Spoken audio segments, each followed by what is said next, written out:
Student, आज हम exercise 1.1 में क्वेश्चन नंबर 5 कर रहे हैं। तो देखो उसकी मीनिंग समझे क्या मिला हुआ है।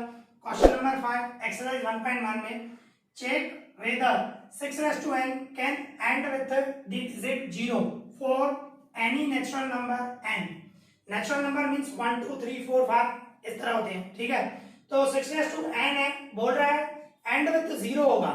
अगर जो आप सोचो एंड विद 0 मींस यहाँ पे 6 मीन्स n की जगह पे मैं नेचुरल नंबर 1 2 3 4 5 रख सकते हैं। तो 61 क्या होगा, 6 होगा। अगर जो मैं n की जगह पे 2 रखूं 62 पावर 6 6 जा 36 इस तरह। आप देखोगे ना एंड विद 0 बोल रहा है तो नहीं होगा। एंड विद 0 मीन्स भाई कोई भी ले लो, समझो 50 है, 50 को 5 से डिवाइड करोगे ना मतलब 5 से डिविजिबल होगा, ठीक है।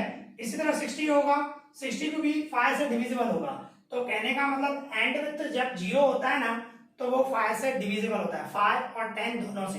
पर हमें 5 के लिए सोचना है, डिविजिबल बाय 5 होता है, ठीक है ना। अगर जो 0 एंड विद 0 होगा, यहाँ पे तो नहीं हो रहा है, इसमें तो 6 ही आएगा, एंड विद 0 नहीं होगा।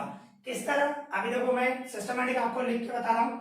सबसे पहले क्या लिखते हैं, अगर जो हम ऐसे बोले इफ एनी नंबर, कोई भी नंबर जो है हमारा 6n for any natural number, for any natural number n, natural number n and with, अगर जो एंड होगा एंड विथ डिजिट 0, अगर जो सिंपल है 6n, अगर जो हम ऐसा सपोज करें 6n एंड कोई भी नेचुरल नंबर, जैसे कि मैंने बताया कोई भी ले सके, अगर जो 0 से एंड होगा, एंड विद 0 मतलब यहाँ पे यूनिट की प्लेस पे 0 आएगा। एंड विद अगर जो 0 होगा तो इट वुड बी, ये क्या होना चाहिए, इट वुड बी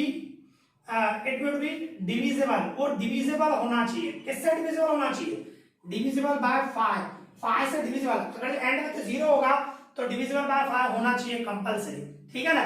तो ये तो हुई फर्स्ट पॉइंट। तो इसी तरह हम क्या बोलेंगे, therefore 6n जो आपका नंबर है 6n should have prime factor, तो उसका प्राइम फैक्टर 5 होना चाहिए कंपलसरी, प्राइम फैक्टर 5 होना चाहिए, ठीक है। क्योंकि अगर 5 से डिविजिबल है तो प्राइम फैक्टर 5 होना चाहिए, सिंपल है। तो अभी हम फैक्टर निकाल रहे हैं, ठीक है। फैक्टर ऑफ 6n, अगर मैं फैक्टर निकालूं 6 के फैक्टर क्या होते हैं 2 into 3, तो उसकी n पावर, मैंने 6 के फैक्टर निकाला 2 into 3, तो इसमें आप देखो 5 फैक्टर नहीं है, पावर कोई भी हो पर यहाँ पे फैक्टर 5 होना चाहिए, तो फैक्टर 5 नहीं है। नहीं है मीन्स क्या बोलूंगा, तो आप यहाँ पे बोलोगे here 6n does not contain, भाई उसमें जो है फैक्टर नहीं है। कौन सा नहीं है, does not contain prime factor 5 prime factor है ही नहीं, 6n का प्राइम फैक्टर 5 है ही नहीं, तो मतलब डिविजिबल बाय 5 नहीं होगा, और डिविजिबल बाय 5 नहीं होगा तो एंड विद 0 नहीं होगा, ठीक है ना। तो देयरफॉर हम क्या बोलेंगे, therefore we can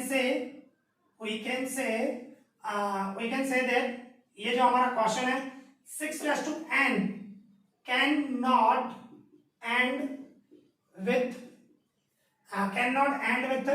the digit 0 for any natural number,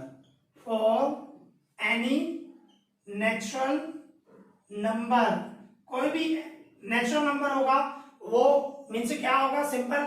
अगर जो सिंपल है, अगर जो 6n जो है अगर जो डिविजिबल बाय 5 होता तो वो एंड विद 0 होगा, यहाँ पे तो फैक्टर ही नहीं है, सिंपल। आपको ये ध्यान रखना है जब एंड विद 0 बताता है तो डिविजिबल बाय 5 होना चाहिए, डिविजिबल बाय 5 होना चाहिए मतलब उसका प्राइम फैक्टर 5 होना चाहिए। तो आपको इस तरह सिस्टमैटिक आपको लिखना है, ठीक है। तो यहाँ पे हमारा सम कंप्लीट हो गया। आई होप आपको अच्छे से समझ में आया होगा, इसीलिए हम इतना है। Thank you.